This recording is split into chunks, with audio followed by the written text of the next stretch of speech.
it up, hit the field, we don't bluff. Touchdown dances, feel the love. Jordan's got that MVP stuff. It's time for OPE, let's go. Packers bringing that show. It's time for OPE, you know. Green and gold gonna glow. Lambeau Field, our sacred ground. Feel the vibe, hear the sound. Packers fans so loud and proud. Jordan Love, he's wearing the crown. Lambeau Field, our sacred ground. Feel the vibe. Hello, and welcome to another post-game, Open Cheese post-game. I am Iowa Joe. That is Brian Rago. Forgive me if I keep looking off to the side because I got a new camera set up, so to be able to see Brian on, I have to look over this way, but to look at you guys, I got to look at the camera. So forgive me on that. But today, Brian, we are celebrating a win. It's been a long time. What was it that Kevin Harlan was saying? It's been like 51 days since the last time the Packers have played at home, and that's pretty much the last time that they've had a victory. Yeah, that was crazy. To think about that, it's been like a month and a half since they've been at Lambeau. It seems like it was just yesterday, but here we are. It was a good game. I mean, they have a thing with keeping the game closer than what it should be, for sure. And that's kind of unnerving. And that's the main thing, is that this shouldn't have been as close as it was, but for some reason there's something in however they do things that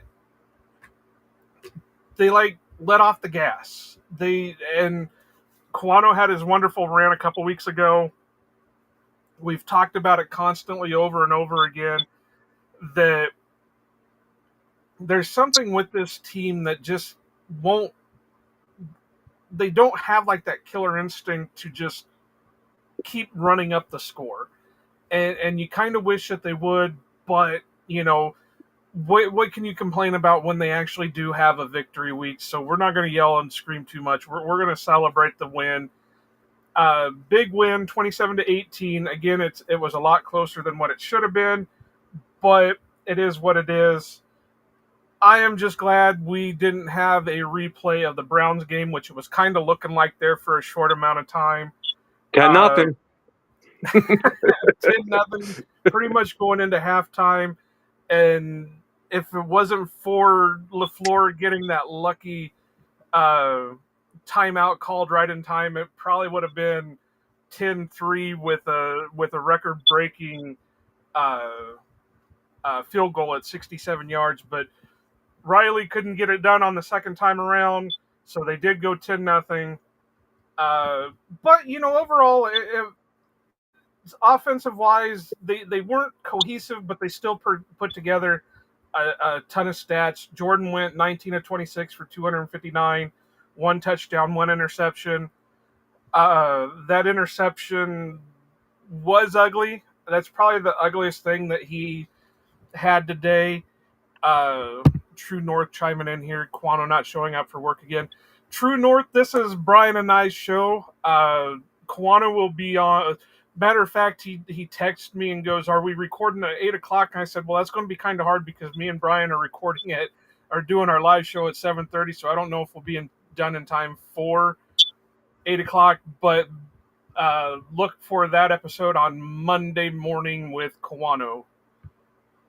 But yeah, what did you think of Jordan Love's game today? I mean, other than that deflection interception, I think he played a really good game. He's getting that time to observe his reads, and I mean the receivers are getting wide open. I mean Dubs is doing great. Golden had probably his best statistical game of his rookie year so far today, and this seemed like couldn't get that friggin' first touchdown yet. That's driving me nuts. It'll come. And one thing that was really good today too was Josh Jacobs was running the ball well. He had 18 carries for 93 yards and 2 touchdowns. That's huge. Another thing, special teams. With McManus, with the leg injury or the quad injury, getting a guy over the weekend and having him come in and, make a couple field goals, extra points. The field goals that he kicked weren't like they're like chip shots; they were decent distance. So it's stuff like that in the past would have came back and bit us, and we would have lost that game because he would have missed those field goals. You know what I'm saying? I know, and I kind of mentioned this in our group chat that we have for draft stuff, that when it's not draft season, we talk about the season and things like that. And I just said that, man, I'm having deja vu all over again with the friggin' Bengals showing up. There's an issue with the kicker. Are we going to have that friggin' 5 missed field goals or whatever it was that Mason had that game? And then you're sweating bullets trying to figure out if he's going to be able to pull it out or not. True North, does Packers Twitter know that Pack won? Probably not. That's what I was just talking about with Brian about, is that even though the Packers won, there should have been it shouldn't have been as close as it was, but for some reason they don't know how to do the cliches that LaFleur liked to throw out there with the all gas, no fucking break, the wake up with your piss hot and shit like that. But it is what it is. We're going to take the win where we got it. We all knew the Bengals were going to be a weak team coming in, even with getting Flacco in there. But it wasn't pretty, but it was a win, and that's what we're going to do. We're going to celebrate the win. So Golden, like you said, Brian, had a tremendous game. I couldn't believe it. He doesn't look like a rookie right now. He was putting moves out there that you'd think he was like a third-year vet or something like that, because that cut move that he had on his what was it? Was it in the second quarter that he caught the ball, cut, and then ran it for another 10, 15 yards? And that was just amazing. And the hands, I know there was the one tip pass that Jordan was trying to hit him, and the defender cut in front of him. I can't put anything on Golden for that, just because it was just well played by the defender. But outside of that, yeah, he had a tremendous, and on top of his 86 yards in the air, he also added another 16 on the ground. So he's going to be a weapon. I think, give him time, he's going to settle into that friggin' number one wide receiver spot. Wait until we get Christian Watson on the field along with Jaden Reed and with Matthew Golden and with Dobbs. Watch out. And that's another one. Dobbs had another good game today. You can't. I think he was being targeted by Love on that interception, but you can't really blame it all on Dobbs for that one. It was not a well thrown ball, and it wasn't a good decision. But there's going to be some big decisions towards the end of the year with contracts and who's staying and who's going. True North brings up Tucker Kraft. That's another one that, he had a pretty solid game today. He was a little quiet going early on, but once they started getting the ball in his hands, he couldn't be stopped. The touchdown kind of reminded me of the Cowboys one, where it had me worried that they were going to be talking about how he didn't get in, he didn't make it, he didn't get in, but he made sure he got in on that one. Yeah. He accounts for the lone touchdown through the air. So, yeah, there's a lot of weapons on this offense that, if they can get their offensive line figured out to where they can give Jordan plenty of time, who knows what this offense could do. Yeah, Jordan Morgan was looking good today too, I thought. Morgan looked decent. I thought Walker was looking kind of rough, but I wonder how much it was the quad was kind of bugging him.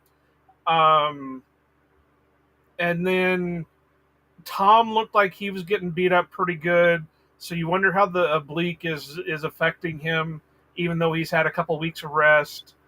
Outside of that, yeah, Morgan looked decent. Elton looked pretty decent. Banks held up. It was more the edges that kind of struggled, and it wasn't as bad once Hendrickson went out. But you wonder if the injuries are hampering those guys a little bit more. Speaking of, yeah, Wyatt was missed greatly today, but I think the interior guys did a heck of a job. I thought Brinson looked solid.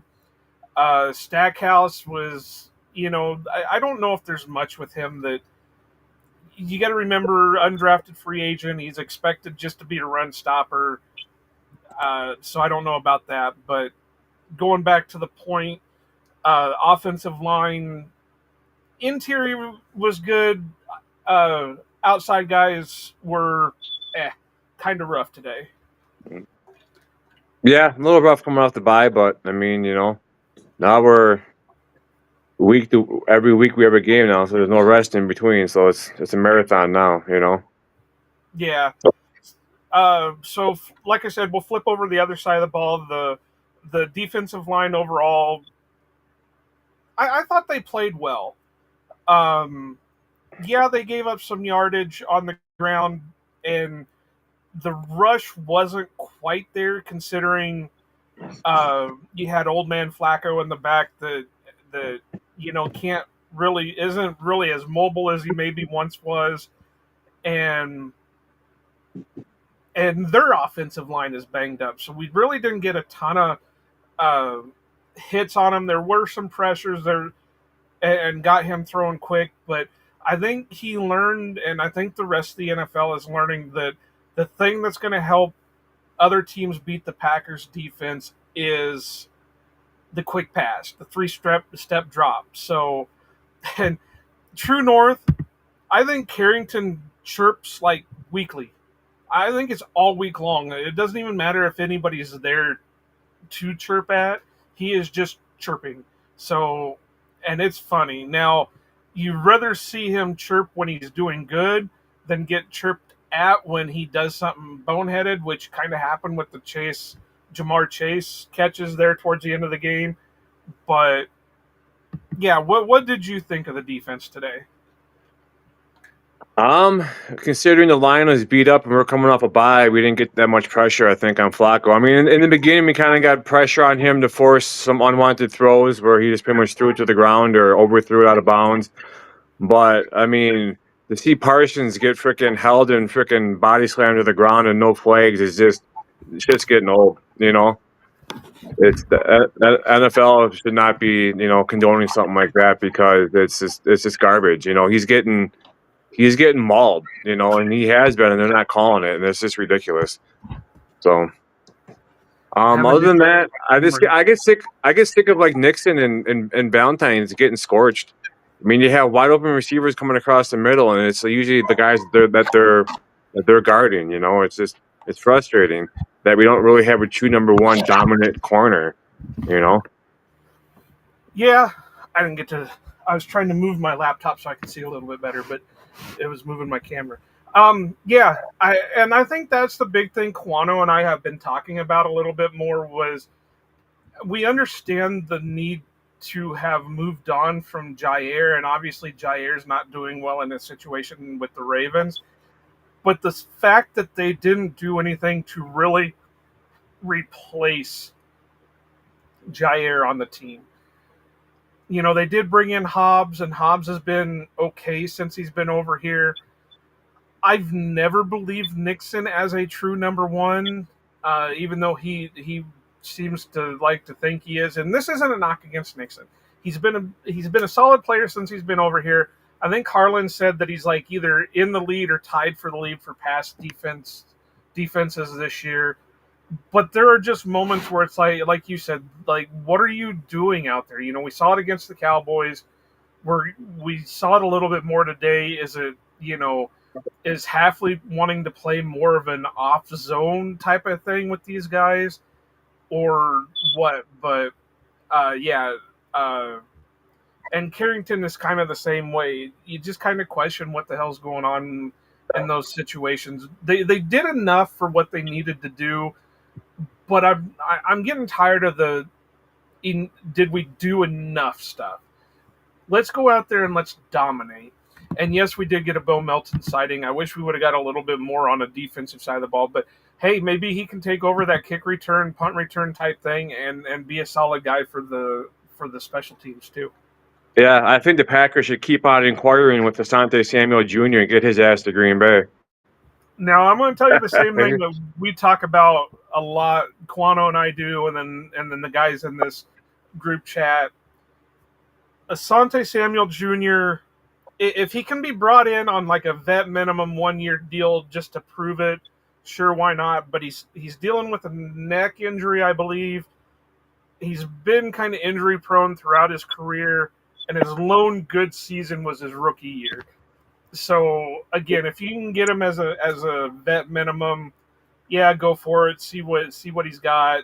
But I don't think he's going to come in and be the savior of the team. Yeah, I put that picture up on Twitter or X of Carrington Valentine. It says Carrington in air quotes, not my Valentine. Because I do not agree. I just don't see what the Packers see in him. I really don't. I think he has flashes, but there's got to be better options. I think the big problem with Carrington is I go back to they're playing an off-ball zone type of coverage with these guys, and I think it was Quano that kind of pointed this out on social media that with the type of rush that these guys are doing and the way these teams are planning against that pass rush, we should be playing more of a press man coverage, and we're not really seeing a ton of press man on with this defense. And I think Carrington plays. It's kind of like I said with Josh Jackson a few years back. Josh Jackson was a better zone coverage guy than he was a man coverage guy. I think the opposite can be said about Carrington, where he's more of a man coverage guy than he is a zone coverage guy. Yeah, Josh Jackson, that was a guy that I thought was going to be really good too for the Packers. It's like I said, he was. Iowa plays a very heavy zone defense, and with the way Josh Jackson played, he was good in a zone defense, but he was never going to be a good man defense player. So that's not who we're talking about, though. We are talking about the victory over the Cincinnati Bengals today. Other than not having that killer instinct, there's not a ton that you can really complain about today. No, they did good. They did good, but it could have been better, is I think the only thing that you can say. I think that we're trying to compare like the first 2 weeks of the Packers and all the excitement and all the hype and all the vibes and everything. Like we expected every game, and when we don't get it, like we're like, you know what I'm saying? In the end of the day, a win's a win. It's just, it is what it is. It could be ugly, could be pretty, could be both, and as long as you come out with the W, I guess that's all that matters, And that's what I'm saying is even though there's stuff that we can say here and pull apart, might as well enjoy the victory. What's that make us? We're 3-2-1 on the season at the moment. 3-1-1. 3-1-1. So we're 3-1-1 for the season. We just got to keep pushing. Next week is the Cardinals, and they're looking. I don't know. They had a good game today, and it's a surprising game out of Jacoby Brissett. But, I have to be honest, True North, I was never a great slider when I was playing baseball either. So I don't know if I would be the guy to teach Jordan how to slide. But, yeah, that boy's going to gets his bell rung pretty often that he needs to learn how to do something. But then again, in some instances, you do want him to kind of fight a little bit, because there were a couple of times where, if he would have slid at a certain point, we wouldn't have got the first down, but because he fought for the yardage, they got the first down out of it. So for sake of injury, yeah, let's teach him how to slide. What team was it? Maybe Kawano know a little bit more, but there was a team they had a rookie quarterback, and they brought in a baseball coach to work on teaching him how to slide. And I can't remember who it was, but I know they brought in like a Major League Baseball coach to teach their rookie quarterback how to slide. And, maybe that's something the Packers got to look into. The Brewers are doing whatever they're doing. Maybe they can bring somebody in from their coaching staff. Yeah, the Brewers looking good, huh? Awesome. Sure. It's kind of like with the NFL. Once the Packers are out of it, I'm out of the NFL. Once the Braves are out of it, I'm out of the MLB. So I don't know. I get chirpings because it's kind of hard not to see once in a while what the Brewers are doing just because of being a Packer fan and seeing mutuals tweeting or skeeting stuff about the Brewers. But yeah. The New York Jets brought in Yankees manager Joe Girardi in 2009 to teach quarterback Mark Sanchez, go figure, how to slide properly to avoid injury. I told you, I knew there was a team Maybe he should have learned how to not run his mouth to avoid injury either after his football career. Yeah, I don't know the whole situation on there, so I'm not going to make too many comments. But yeah, he's definitely not looking too good right now. But I knew there was a team that brought in a baseball player or a manager to work on sliding. So, like I said, maybe that's something the Packers will have to do with Jordan Love to answer your question, True. But yeah, since we got a little bit more time here, do you want to throw out an MVP of the game? I would have to say Josh Jacobs, just simply for kind of getting back to his old form and almost getting 100 yards and 2 touchdowns. I think he kept him running good and getting first downs. It was allowing Jordan Love to do his thing and toss the ball around to his receivers. So I think I'd go with Josh Jacobs. Yeah, that's probably the best one to go with. So to be a little bit different, I think I'm going to give Golden his first MVP of the season, just because of, like I said, he was looking smooth out there. He was catching pretty much everything coming at him, and he was starting to look like he was developing that true number one wide receiver form. So, like I've been known to say, if he can stack the successes from this game, let's get him his first touchdown of the year next week. Hopefully it's a multiple touchdown game for him, but I think he's looking really, yeah, you could probably throw Dobbs in there for MVP too, because he's been Jordan's go-to guy for, basically all season and all of Dobbs' career. And just with the fight that Tucker, you could throw Tucker in there too, but I think I'm going to stick with Golden on that, just because, like I said, he's really that gadget, or he's more than a gadget. He's like a true number one receiver in the making if he can continue the way he's doing right now. Yeah, I have to laugh. I'm scrolling through Twitter right now, and I follow that Packers Realm person or whatever, and he has breaking Cardinals trading for QB Joe Flacco. See you all next week. And he has the graphic and everything, like the breaking Cardinals trade. And has the graphic and it has Flacco's picture.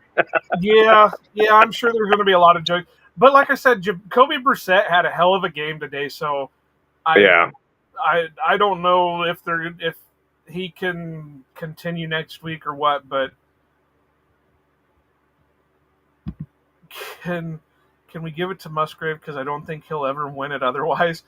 As I've said many, many, many, many times before, if he can ever learn to stay on his feet after keeping or catching the ball, he could be one of the top receiving options there is. But I can't give him a pity one right now. Maybe if he can come up with 2 or 3 catches for 75 yards or something, then we can give him a pity one. But as of right now, I can't give him a pity MVP.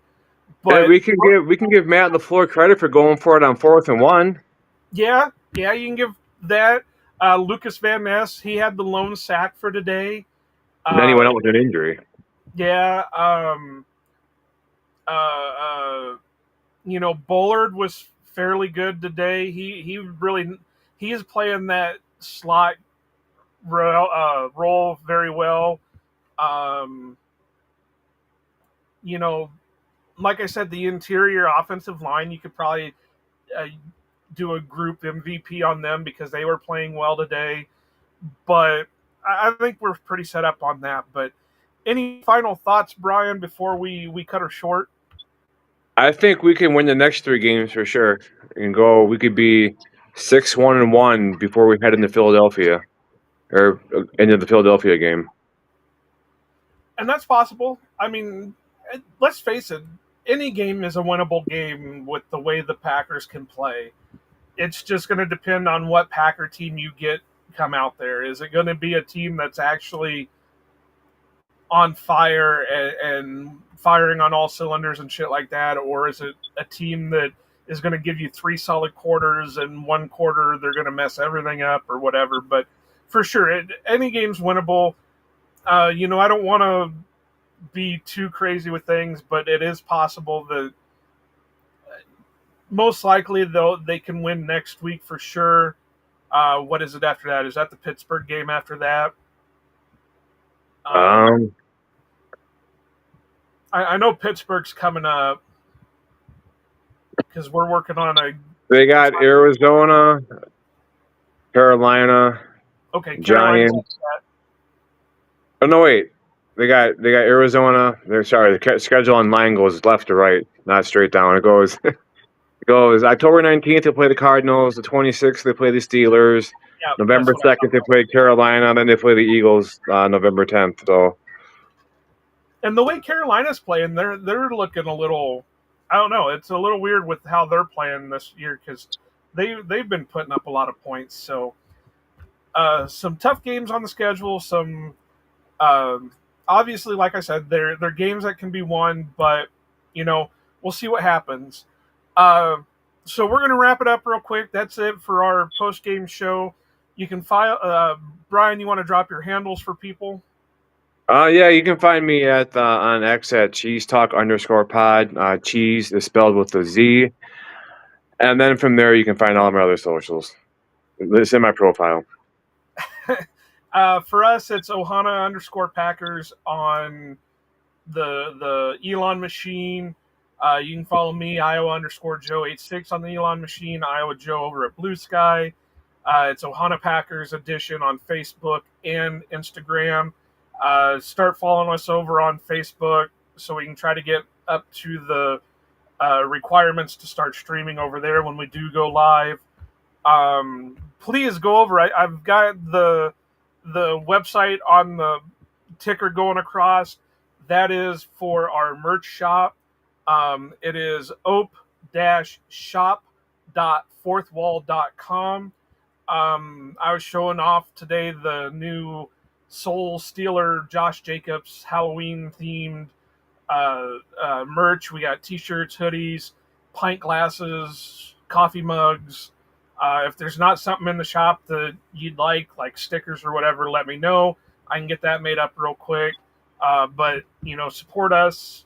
That it helps us in more ways than one.